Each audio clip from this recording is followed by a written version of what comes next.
उज्जैन में राष्ट्रीय मजदूर कांग्रेस मध्य प्रदेश की अहम बैठक हुई, जिसमें कई मुद्दों पर विचार विमर्श करने के साथ आय व्यय का ब्यौरा प्रस्तुत किया गया। राष्ट्रीय मजदूर कांग्रेस मध्य प्रदेश की कार्यकारिणी समिति की 245वीं बैठक रविवार को श्रम शिविर कोयला फाटक में प्रदेश अध्यक्ष श्याम सुंदर यादव की अध्यक्षता में आयोजित की गई।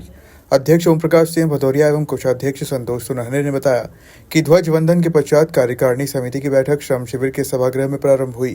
बैठक में कार्यवाहक अध्यक्ष राजेंद्र सिंह नाती, उपाध्यक्ष रतिराम यादव, के नेमा, एस पांडे, राहुल त्रिपाठी, अशोक शर्मा, शंकर सिंह आदि मौजूद रहे। बैठक में विगत बैठक की कार्रवाई की पुष्टि के साथ प्रदेश इंटक के कोषाध्यक्ष द्वारा आय व्यय का ब्यौरा व वित्तीय विवरण का प्रस्तुत किया गया। मध्य प्रदेश राष्ट्रीय मजदूर कांग्रेस इंटक की 245वीं बैठक उज्जैन मिल मजदूर संघ के सभागृह में मध्य प्रदेश के कोने कोने से आए हुए हमारे भाई प्रतिनिधियों की एक बैठक रखी गई है और उसमें अभी जैसा कि यादव जी ने सारा विस्तार से चर्चा में आपको बताया है, मेरे को आगे उस पर कुछ बोलना नहीं है। और ये उज्जैन मिल मजदूर संघ की स्थापना 1945 में देवास गेट के ऊपर हुई थी और जिसमें गंगाराम जी तिवारी, द्रविड़ साहब, राम सिंह भाई और हीरालाल जी शर्मा और मेरे स्वर्गीय पिता केशव सिंह जो कार्यवाहक अध्यक्ष बने थे, क्योंकि गंगाराम जी इंदौर रहते थे और काफ़ी अच्छे ढंग से उस जमाने में मजदूर संघ चलाया। और इस मजदूर संघ को हमने प्राइवेट फंड की कुड़की के अंदर खरीदा था, कुछ 7,000 कुछ रुपए में। लोग कहते हैं ये प्रॉपर्टी उज्जैन मिल मजदूर संघ ने खरीदी और प्रत्येक मजदूरों की 2-2 और 3-3 दिन की श्रम की पूंजी यानी चंदा लग के इसका निर्माण हुआ है। तो इसमें सबकी आस्था इस संस्था में लगी है और खास करके ये राष्ट्रीय ऑल इंडिया ट्रेड यूनियन जो है, ये सारी प्रॉपर्टी उसमें विलीन हो चुकी है, मगर कुछ स्वार्थी तत्व इसको अपनी निजी प्रॉपर्टी बनाना चाहते हैं और निजी प्रॉपर्टी बनाकर जो गांधी ट्रस्ट है उसको आप यहाँ देखिए कि स्कूल चलना चाहिए, उसमें यहाँ पर कहीं जिम चल रही है, कहीं गोडाउन चल रहे हैं किराए के। यानी ये गांधी जी के बिल्कुल विपरीत दिशा में काम हो रहा है और उसके लिए हम सुधारने के लिए न्यायालय का दरवाजा हमने हाईकोर्ट का खटखटा रखा है। राष्ट्रीय मजदूर कांग्रेस इंटक की स्थापना 3 मई 1947 को संविधान सभा कक्ष नई दिल्ली में प्रारंभ की गई थी। गुलजारी लाल नंदा, वेंकटेश विष्णु द्रविड़, वसावड़ा जैसे नेताओं ने इसमें संस्थापक के हिस्से से भाग लिया। उसके पश्चात सबसे पहले इंदौर मिल मजदूर संघ की स्थापना हुई। वहाँ पर द्रविड़ साहब और राम सिंह भाई जैसे हमारे पूर्वज नेता थे। दूसरे नंबर पर उज्जैन में भाई वहीद कुरैशी जी, हीरालाल शर्मा जी जो आज हमारे बीच में नहीं ने, उन्होंने उज्जैन में स्थापना की। ग्वालियर में हमारे सुमेर सिंह जी और तारा सिंह जी ने स्थापित किया और एक अच्छा श्रम शिविर का निर्माण किया।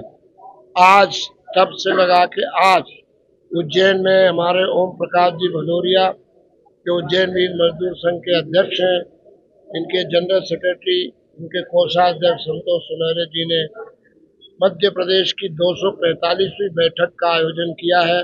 अतिथियों का सत्कार कर रहे हैं। मैं राष्ट्रीय मजदूर कांग्रेस इंटक की ओर से न केवल उज्जैन के हमारे पदाधिकारियों के बल्कि आप सबका स्वागत करता हूं, अभिनंदन करता हूं। देश की आज़ादी के पहले इस संस्था का निर्माण हुआ था। बाकी जितने भी ट्रेड यूनियन हैं, एटक को छोड़ के सब आज़ादी के बाद कोई 56 में, कोई 57 में, कोई 60 में बनाया गया।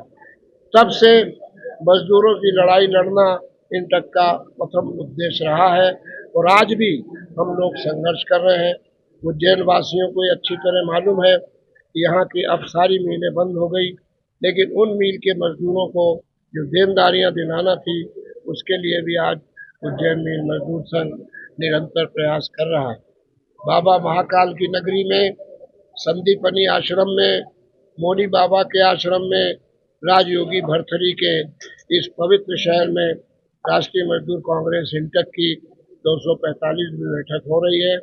मैं हमारे इंटक के तमाम पदाधिकारियों, सदस्यों, भाई बहनों के साथ यहाँ बैठकर आज कुछ देर तक हम प्रस्ताव पास करेंगे और मध्य प्रदेश सरकार से और केंद्र सरकार से मजदूरों के हित के लिए क्या लड़ाई लड़ेंगे उस पर प्रस्ताव किया जाएगा।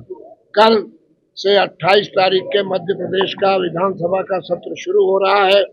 हमारे एकमात्र विधायक इंटक के सोहनलाल वाल्मीकि जो परासिया क्षेत्र छिंदवाड़ा से आते हैं, वो भी कुछ समय में यहाँ प्रस्तुत होने वाले हैं। उनको भी हमने लिखित में ये जो भारत सरकार के अलावा राज्य सरकार ने 4 मई पचमढ़ी में जो पीछे के रास्ते से कानून में बदलाव की बात की है, उसका भी हम पुरजोर विरोध करेंगे और पूरे हिंदुस्तान की जनता को बताएंगे कि केंद्र सरकार के 44 के 4 कानून तो कोई मान नहीं रहा, लेकिन मध्य प्रदेश की सरकार जो उज्जैन के मुखिया है माननीय मोहन लाल जी यादव, ये इसमें परिवर्तन कर रहे हैं। इसका हम कड़ा विरोध करेंगे, मजदूरों के बीच में जाएंगे। पहले आज हमारी वर्किंग कमेटी के जो पदाधिकारी हैं, कार्य समिति सदस्य हैं, उनके राय और परामर्श लेने के बाद ही हम मैदान में जाएंगे। बहुत बहुत धन्यवाद। ये राष्ट्रीय मिल मजदूर कांग्रेस इंटक की कार्य समिति, जिसमें प्रदेश के सभी वरिष्ठ पदाधिकारी, कार्यकर्ता बंधु यहाँ पर आए हैं और मिल मजदूर संघ के द्वारा उसका आयोजन किया गया है। प्रदेश के कपड़ा मिलें बंद हुई, BIFR में जो बंद हुई, उसके लिए एक लंबा संघर्ष चला। उस लंबे संघर्ष में 32 साल से अधिक, 32 साल आपने पोस्टर में लिखा, उससे अधिक समय बीत चुका, संघर्ष करा। उसमें हमारे मिल मजदूर संघ की ओर से पूर्ण सहयोग किया गया, जिसको हमारे कई वरिष्ठ लोग उज्जैन के ये कहते थे कि असंभव है। यह संभव नहीं है, निरंतर चलते रहो, सफलता मिलती है, उससे कोई रोक नहीं सकता। तो इतने लंबे संघर्ष के बाद पूरे भारत में, उज्जैन में हम बिन और बिनमल के मजदूरों को 1 अरब से अधिक पैसा दिलाने में सफल हुए। उसके बाद इंदौर में हुकमचंद मिल को मिला। बाकी हमारे ग्वालियर के भी साथी हैं। हमारा प्रयास है, हमने मिलकर संघर्ष किया है। हम चाहते हैं कि प्रदेश की जो भी मिलें BIFR में बंद हुए, सबका भुगतान पूरा हो। कपड़ा मिले ही नहीं, अन्य जैसे उज्जैन में सिंथेटिक है, वो भी BIFR में बंद हुई है, उसको भी प्रेम हुआ है। तो सारे मजदूर साथियों को भला हो। आज कार्य समिति की जो बैठक है, उसमें हमारे वरिष्ठ पदाधिकारी और कार्यकर्ता बंधु ये पूरी तरह से निर्णय करे कि प्रत्येक मजदूर को जो उस पर अत्याचार हुआ है, अन्याय हुआ है, उसके साथ न्याय मिले, उसको पैसा मिले। ये कह अपनी बात समाप्त करता हूँ। हमारे इंटक के प्रदेश अध्यक्ष के तत्वाधान में हमारे मीटिंग रखी गई है और उनके जो कहे अनुसार हमारा संचालन होता है और इंटक के द्वारा ही आज तक ये जो लड़ाई हम जीते हैं, उनके आशीर्वाद से ही जीते हैं। धन्यवाद। ब्यूरो रिपोर्ट, खबर मध्य प्रदेश।